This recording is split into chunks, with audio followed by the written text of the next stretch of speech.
Welcome back to Easy English Talk Podcast. Welcome back to Easy English Talk Podcast, everyone. It is really wonderful to have you here with us today. Priya, how are you doing? How has your day been so far? Ryan, honestly, my day has been really good. I had a quiet morning, made some tea, and just sat with my thoughts for a while. It felt peaceful. How about you? What have you been up to? I have been thinking a lot, actually. I was reading something last night that stayed with me, and it made me think about today's topic quite deeply. I woke up with this feeling of, urgency, maybe. Like something important needed to be said. That is interesting. I love when something you read or hear just stays with you like that. It means it touched something real inside you. I'm curious now. What were you reading? I will get to that soon, I promise. But first, I want to say hello to everyone listening and watching right now. Wherever you are in the world, whether you are at home, on your commute, cooking in the kitchen, or taking a quiet walk, we are really glad you chose to spend this time with us. Yes, truly. It means a lot to us that you keep coming back. And if this is your first time here, welcome. We hope you feel right at home with us on Easy English Talk Podcast. Now, I want to ask you something directly, and I mean this sincerely. Where are you listening or watching from today? Drop it in the comments. Tell us your city, your country, even just how the weather is there right now. We love hearing from you. We really do. Every time someone shares where they are listening from, it reminds us how wide and beautiful this community is. People from so many different places, all learning English together. That is something special. And while you are in the comments, I also want to gently ask you something. Is this podcast helping you? Is it helping your English improve, even a little? Is it giving you ideas to think about, things to reflect on in your daily life? That question really matters to us. We are not just here to fill your ears with words. We want these conversations to actually help you grow, both in English and in how you see the world. So please, share your thoughts honestly. Your feedback helps us make better episodes for you. And now, let me tell you why you should stay with us for today's full episode. Today we are discussing, what if this is your last Ramadan? That is a powerful question. And I think if you are listening to this, something in you already knows why this question matters. It is not just a question about a month on the calendar. It is a question about how we live. Exactly. And by the end of this conversation, you will have something real to take with you. Not just ideas, but a way of thinking that can change how you move through this month, and honestly, how you move through life. So stay with us. This is worth your time. I really believe that. Let us begin. So, Priya, let us start by being honest about something. Most of us have experienced Ramadan many times. For some people, it might be their 20th, their 30th, maybe even more. And yet, many people still go through Ramadan in a kind of routine way. It just happens, you know? Yes, and I think that is very human. When something comes every year, we start to feel like it will always come again. We think, okay, this year I was not so focused, but next year I will do better. Next Ramadan, I will be more prepared. And that feeling is so comfortable, isn't it? It feels like there is always tomorrow, always another chance. But that thinking can actually be quite dangerous in a quiet way, because it takes away the urgency of right now. Right. And here's the thing. We do not say this to frighten anyone. But the truth is, none of us actually knows if there will be a next Ramadan for us. Life does not promise us that. And when we sit with that reality honestly, something shifts. Something shifts inside.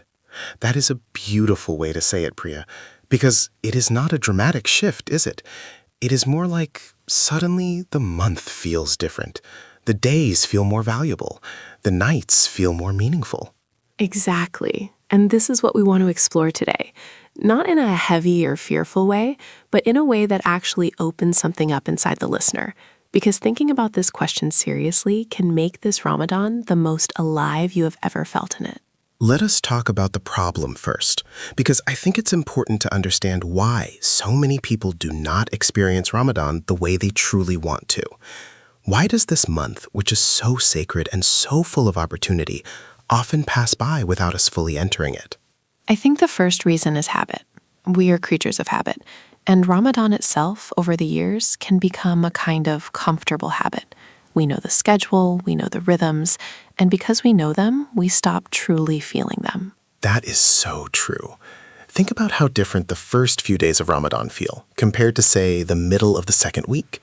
In the beginning, there's this freshness, this intention. And then slowly, life comes back in and the month just moves. And I think the second reason is distraction. We live in a time where distraction is everywhere. Our phones, our social media, our shows, our conversations, these things do not disappear in Ramadan.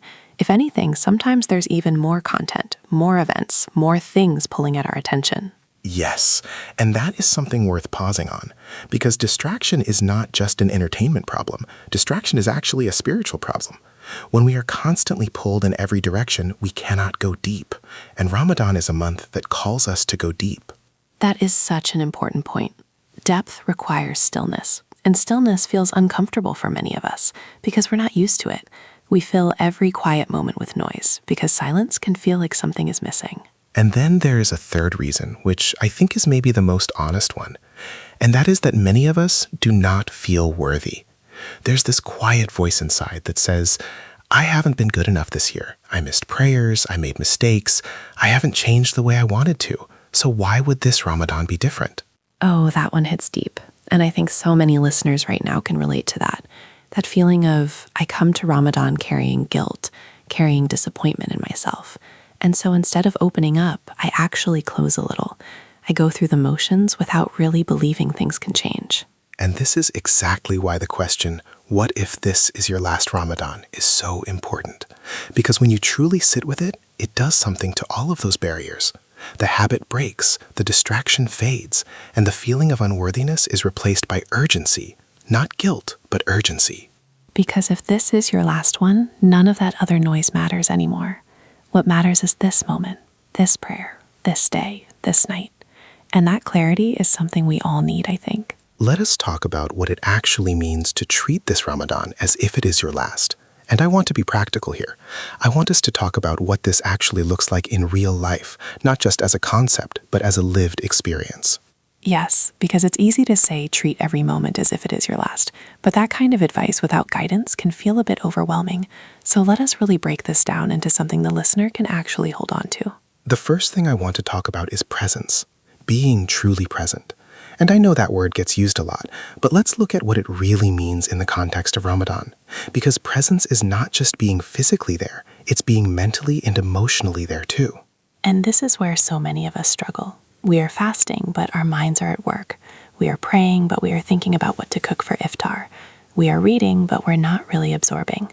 The body is in Ramadan, but the heart is somewhere else. And that gap between where your body is and where your heart is, that is what this question helps close. When you genuinely ask yourself, what if I do not get another one of these? Your heart comes back. It comes back to the present moment. I think one very simple practice that can help with this is to pause before each act of worship and just take one breath, one conscious breath. And in that breath, remind yourself what you are about to do and why it matters. It sounds small, but it changes everything. It really does. That one breath is like a doorway. On one side is the noise and the habit and the autopilot, and on the other side is intention, meaning, and presence. And you walk through that doorway with one simple pause. And you can do this before you begin your fast each morning, before you pray, before you open the Quran, before you make dua. Each one of these is a doorway, and walking through it consciously is what separates a Ramadan that passes from a Ramadan that transforms. Now let us talk about something that I think is really at the heart of this episode, and that is the idea of connection. Because Ramadan, at its deepest, is about reconnection. Reconnection with the divine, but also reconnection with yourself. I love that you brought this up, because I think sometimes we think of Ramadan as being only about the relationship between us and Allah. And of course, that is the central thing. But this month also creates a space to reconnect with who you truly are, beneath all the layers of daily life. Yes, in normal life, we are so many things at once. We are employees, parents, children, friends, neighbors. We are busy, tired, stressed, distracted. And all of those roles and pressures stack up until we lose touch with our deeper self, with what we actually believe, what we value, who we want to be. And Ramadan strips some of that away. When you are fasting, when you slow down your eating and your social life, when the nights are quieter, there is a chance to actually hear yourself again, to remember what matters to you at the core level. And I think one of the most powerful things a person can do in this Ramadan is to have an honest conversation with themselves. Not a list of good deeds to check off, not a performance, but a real, quiet, honest look at where they are and where they want to be. And asking the question, what if this is my last, creates the perfect space for that conversation. Because when we think we have unlimited time, we keep postponing that honest look. But when time feels precious, we stop postponing and we start being real. Let us talk about relationships, because I think this is an area where the last Ramadan question becomes incredibly practical and incredibly important. Our relationships with the people we love. Yes, and this is something people often overlook in Ramadan. We focus on our individual worship, which is right and important. But this month also creates a space for our relationships, for healing what is broken, for strengthening what is already good, for saying the things we have been putting off. Think about someone you love, a parent, a sibling, a close friend, a spouse. And now think honestly. Is there something left unsaid between you? Is there a small distance that has grown? A misunderstanding that was never fully resolved? Because if this were truly your last Ramadan, you would not want to leave that unresolved. You would not want that silence to be the last word between you. And this month, with its softened hearts and its spirit of mercy, is actually the perfect time to close those gaps. It does not have to be a dramatic conversation. Sometimes it is just a phone call, a message that says, "I've been thinking of you." A moment where you sit next to someone and actually listen. These small acts carry enormous weight when they come from a sincere place. And Ramadan gives us extra motivation for this, because we are already in a mode of giving up things for the sake of something greater. Giving up a grudge, giving up pride, giving up the need to be right. These things become more possible in this month if we approach them with intention. I want to shift the conversation now to something that I think is deeply connected to this question, and that is legacy. What do we want to leave behind?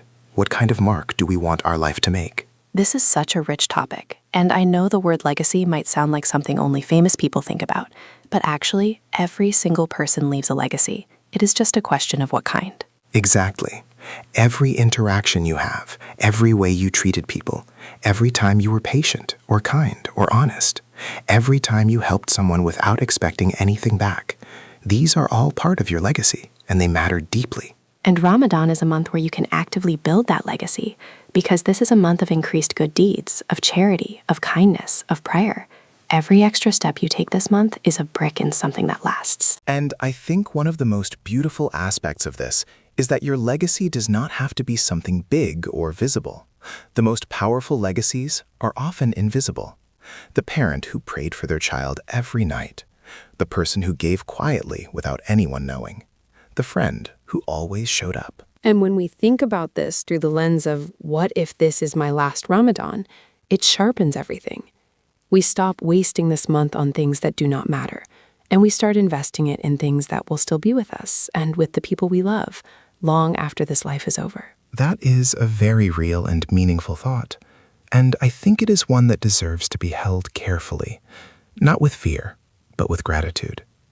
Gratitude that we are here, that we have this chance, and that we still have time to make it count. Gratitude is exactly the right word, because everything about this question, when approached with a healthy heart, leads back to gratitude. Gratitude for the month, gratitude for the ability to fast, gratitude for the community, gratitude for another chance. Let us talk about something a little more personal now. And Priya, I want to hear your thoughts on this one specifically.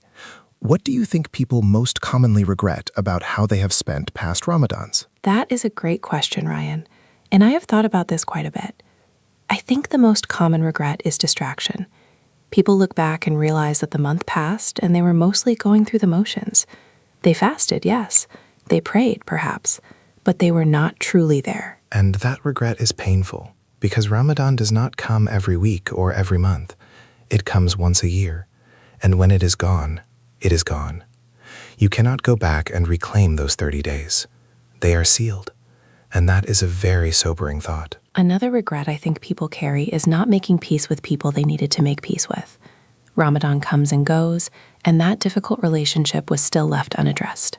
And then life moves on, and sometimes the opportunity to fix things quietly closes. That one is really important, and I think it connects to something deeper, which is that we often wait for the other person to take the first step.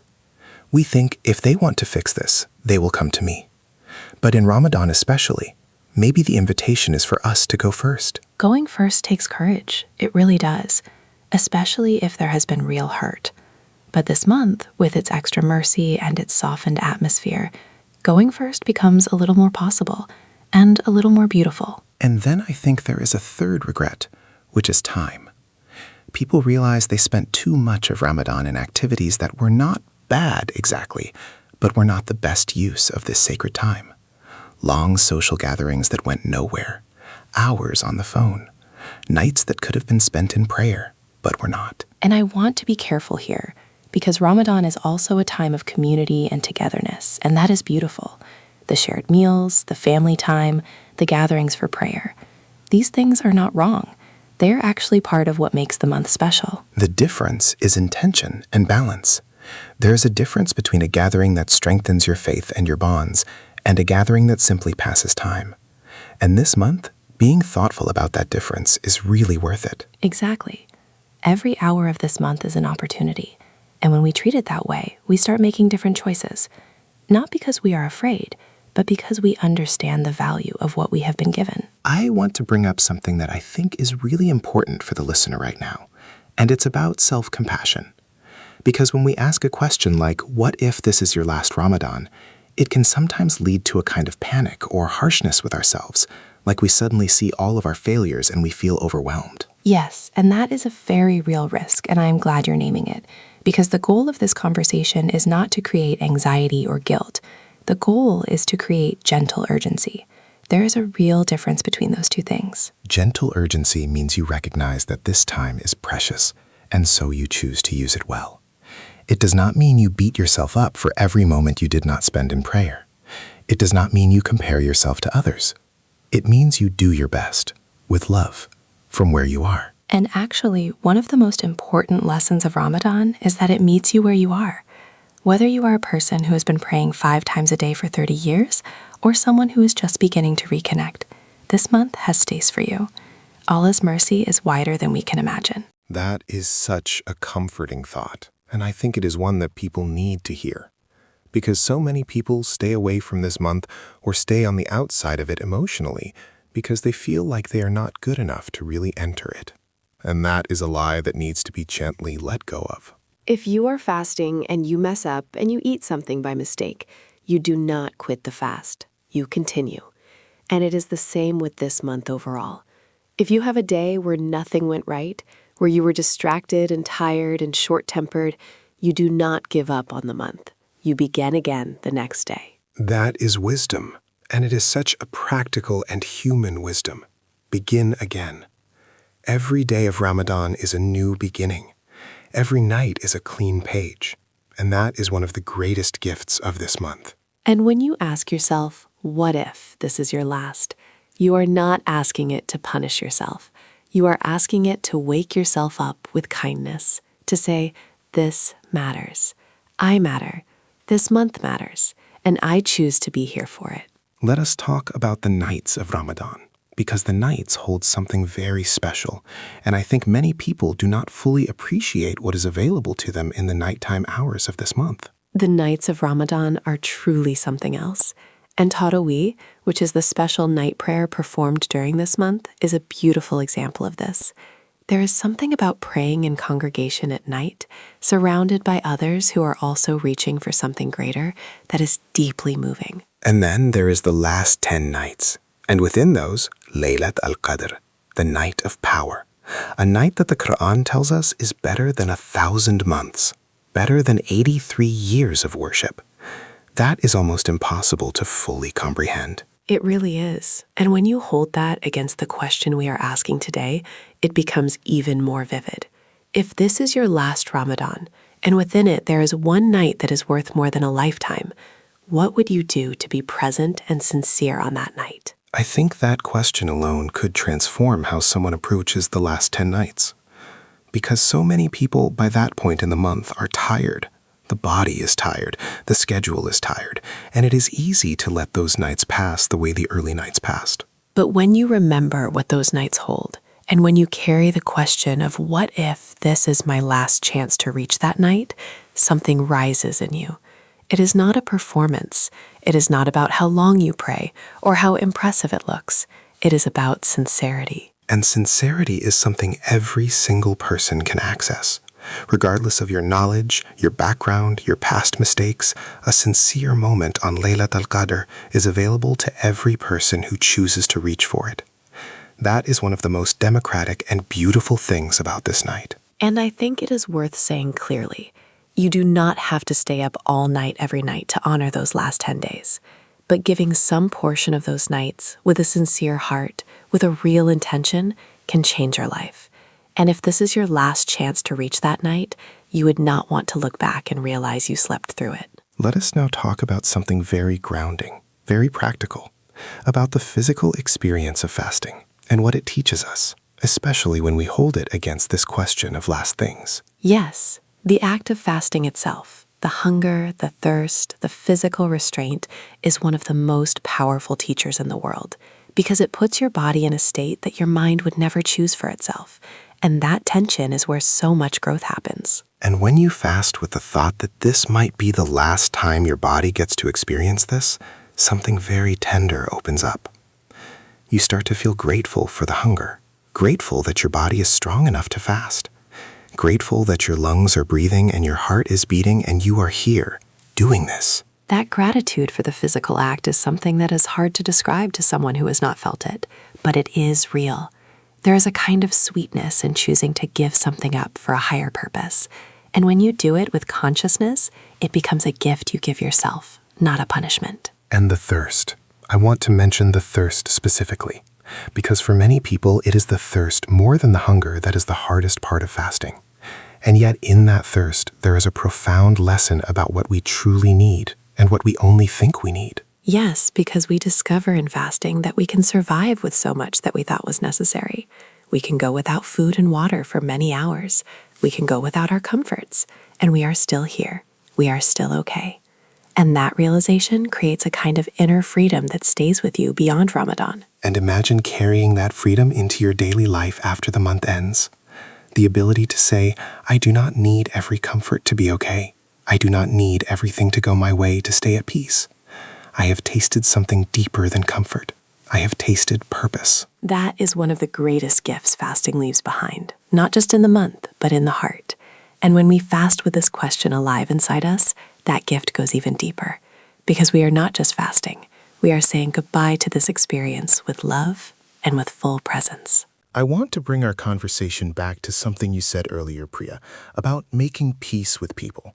Because I think there is another layer to that, which is the idea of forgiveness. Not just forgiving others, but forgiving yourself. Oh, this is so important. And I think it might be the piece that many people are missing. We talk about forgiving others. We talk about asking for forgiveness from Allah. But self-forgiveness is something many of us struggle with quietly and alone. Because we carry our mistakes with us, sometimes for years, and they become a weight that affects how we pray, how we relate to our faith, how we enter sacred times. There is a voice that says, after what I did, who am I to be asking for more? And that voice, while it might feel like humility, is actually not always healthy. Because true humility is not thinking badly of yourself. True humility is recognizing your smallness before the divine, while also trusting in the vastness of that divine mercy. And Ramadan is a month specifically named in our tradition as a month of mercy and forgiveness. It is a month where the doors of that mercy are wide open. And one of the deepest ways to honor this month is to actually walk through those doors, to receive what is being offered. And receiving forgiveness requires that you believe you are worthy of receiving it. Not because you earned it through your good deeds, but because you turned toward it with sincerity. That is enough. That has always been enough. If this were your last Ramadan, would you spend it still carrying that weight? Or would you finally, gently, set it down? And I think for many listeners, that is a question worth sitting with quietly today. It really is. And setting it down does not mean forgetting what happened or pretending mistakes did not occur. It means choosing not to let those mistakes define your entire identity.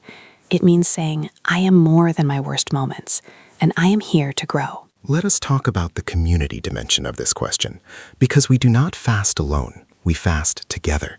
And there is something very special about being part of a community of people who are all choosing the same thing at the same time across the entire world. That is one of the things I find most beautiful about Ramadan. That right now, as we speak, there are hundreds of millions of people around the world who are fasting, who are praying, who are reaching. And there is a kind of invisible thread that connects all of them. And when you think about what if this is your last, you can also extend that to the community. What if this is the last Ramadan for someone you know, your elderly parent, your friend who is not well, someone in your community who is quietly struggling with their health? That thought should make us more generous with each other this month, more patient, more willing to show up for each other, because none of us knows how many more of these shared months we will have together, and that makes the ones we do have very precious. And I think there is something deeply healing about doing good for the community in Ramadan, feeding someone who cannot feed themselves, giving to those who are struggling, spending time with someone who is lonely. These acts of giving have a way of filling the giver as much as the receiver. Maybe more, actually. There is a joy in giving during Ramadan that is hard to find anywhere else, because everything is heightened this month. The generosity feels more generous. The kindness feels more kind. The love feels more real. And again, through the lens of our question, if this were your last Ramadan, how generous would you be? How patient? How present with the people around you? And can you be that way, not because it might be your last, but because you have truly understood the value of what you are holding? That is the invitation, to stop waiting for the urgency of last things to make us live fully, and to instead choose to live fully now, in this month, with the people we love, in the time we actually have. Let us talk about what happens after Ramadan ends, because I think this is a part of the conversation that often gets skipped, but it is so important. Because the question of what if this is your last is not only about what you do inside the month, it is also about what the month leaves inside you. Yes, Ramadan is a training ground. That is a very common and very accurate description. It is a month where you practice discipline, sincerity, generosity, patience, and presence at an intensified level. And the goal is for those things to stay with you when the month is over. And when you have lived this Ramadan fully, when you have approached it as if it were your last, you carry something different into the rest of the year. You are not the same person who entered the month. Something has shifted. Something has settled. And I think one of the most practical questions to ask yourself as this month progresses is, what do I want to carry out of Ramadan? Not what did I achieve, but what quality, what habit, what understanding do I want to still have with me in the months that follow? Because that is real change. That is growth that lasts. And it starts here, in the sincerity with which you approach these days and nights. The inner work you do in Ramadan does not evaporate on Eid morning. It lives in you, if you choose to protect it. And protecting it means continuing the things that worked. Maybe not at the same intensity, because life naturally changes after Ramadan, but continuing the thread, keeping some of the practices, some of the morning intentions, some of the gentleness with yourself and others. And this, ultimately, is what a truly meaningful Ramadan produces. Not just a month of fasting, but a more conscious, more compassionate, more connected human being. And that is a gift that ripples outward into every relationship and every moment of the year. Which means that living this Ramadan fully is not just good for you, it is good for everyone around you. And that is a beautiful reason to choose presence, to choose sincerity, to choose to be fully here for this month. I think we are coming close to the end of our conversation today. And I want to take a moment before we close to speak very directly to the listener. To you, specifically, whoever you are, wherever you are. Yes, and Ryan, I think what you are about to say is something people really need to hear right now. So please, go ahead. You are here. You are alive. You are in this month. And that is not an accident. However you feel about yourself right now, however heavy your past feels, however uncertain your future seems, you are here. And being here means there is still time. Still time to pray with your whole heart. Still time to sit in silence and let yourself be known. Still time to call the person you have been meaning to call. Still time to forgive. Still time to be generous. Still time to begin again. And the question we have been holding today, what if this is your last Ramadan, is not meant to frighten you. It is meant to give you permission. Permission to stop waiting. Permission to drop what is heavy. Permission to enter this month with everything you have. Because what this month is asking of you is not perfection. It is not expertise. It is not even a long history of religious practice. What it is asking for is your sincere presence, your honest heart, your willingness to show up. And if you can give that, this Ramadan will give you something back that cannot be measured.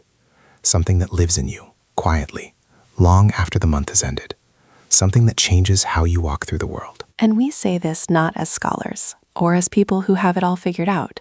We say this as two human beings who are also on this journey, who are also learning, who are also asking themselves the same questions we have asked you today. So let us briefly bring together what we have talked about today, because I think it is worth pausing here and collecting what we've explored before we say goodbye. Absolutely. And I would say the first thread running through our whole conversation is presence.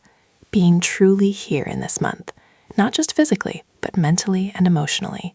That one shift changes everything. And connected to that is intention. The simple act of pausing before each worship and remembering why you are doing it.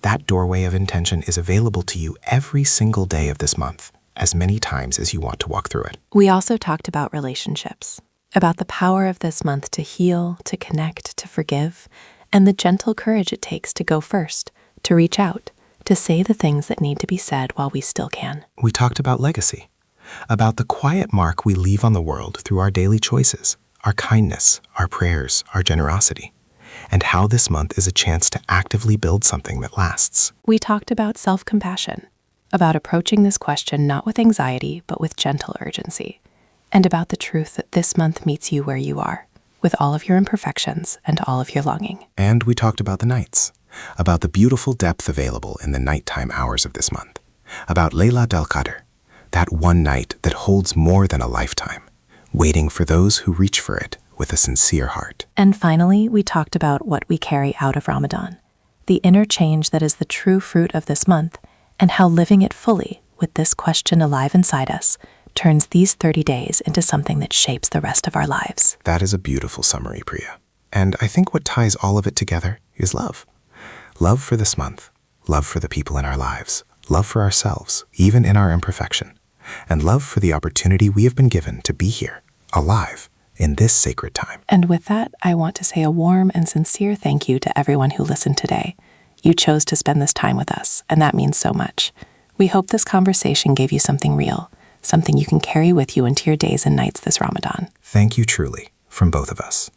And whatever this Ramadan holds for you, however it unfolds, we hope it is full of meaning, full of mercy, and full of moments that stay with you for a long time. And before we go, we just want to gently remind you that there are many more conversations waiting for you on Easy English Talk podcast. Topics that can help you grow in your English and in your understanding of yourself and the world around you. So if today's episode touched something in you, we really encourage you to explore what else is there. There is something for every kind of day, whether you need something calm and reflective like today, or something more practical and energizing. You can find all our episodes on the channel. Just take a look, choose what calls to you, and let us keep this journey going together. We are always here, and we are always glad you found us. Until next time, take care of yourself, take care of each other, and make the most of every moment this beautiful month has to offer. Assalamu alaikum, and goodbye from both of us. Goodbye, everyone. We'll see you in the next one.